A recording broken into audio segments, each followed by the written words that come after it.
I was 19 years old when it happened. It was my first year of university, and the sum total of my limited sexual experience was a few intoxicated fumbles with men who didn't reply to my texts afterwards. I could count the number of times I'd had sex on one hand, and I felt my inexperience keenly.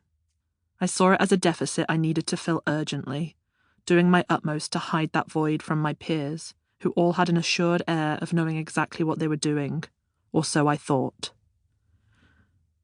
Freshers' Week was my opportunity for reinvention, a chance to shake off the mantle of epithets that had defined my reputation in adolescence.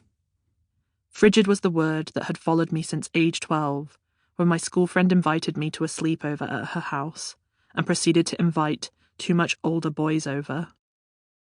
As my friend took one of the boys upstairs to her bedroom, I stayed downstairs with the boy who'd been designated as mine.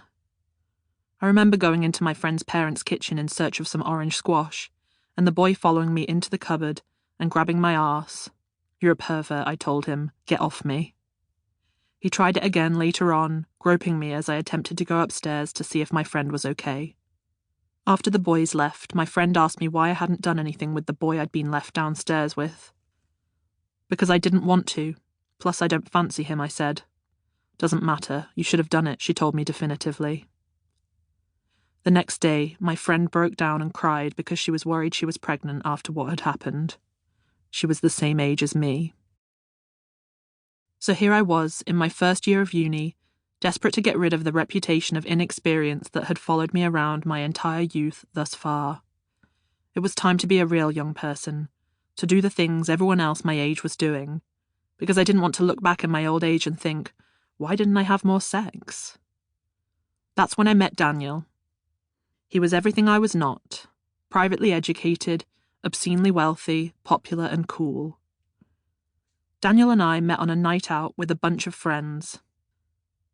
A nightclub in my university town was having a beach night, so I donned a bikini and a sarong. I was too drunk to stand for some of that evening, and I lost my keys after falling over in a bush and never found them again. There are huge swathes of the night that I cannot remember. I woke up in Daniel's bed. From the moment I opened my eyes, I knew something wasn't quite right. I hadn't taken my epilepsy medication the night before, and now I was paying the price. My arms were twitching uncontrollably. My breath kept catching with every shock-like jerk. To the untrained ear, it would have sounded like a dose of the hiccups, but I knew exactly what was coming. I tried to go back to sleep in an attempt to ward off the impending loss of consciousness. I told him I wasn't feeling well.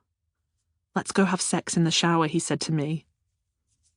I didn't know how to tell him that if I stood up, I'd fall to the ground within minutes, but I did it anyway. "I'll meet you in there," he said, before bounding naked into the bathroom. In that moment, I betrayed my body and followed him willingly. The next thing I remember is waking up surrounded by paramedics and concerned faces. I'd had a seizure on the floor. What stands out to me now is the distinct feeling of humiliation I felt as I sat in a bikini while the male paramedic told me, "You can put some clothes on now." I asked Daniel to walk me back to my room because I couldn't remember where I lived.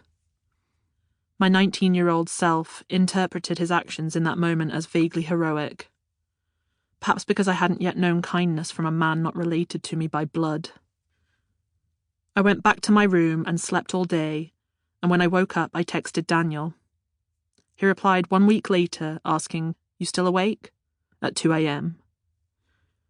"Sorry, I was asleep. How's it going?" I wrote the next morning. He texted me a week later at around 10 p.m. this time.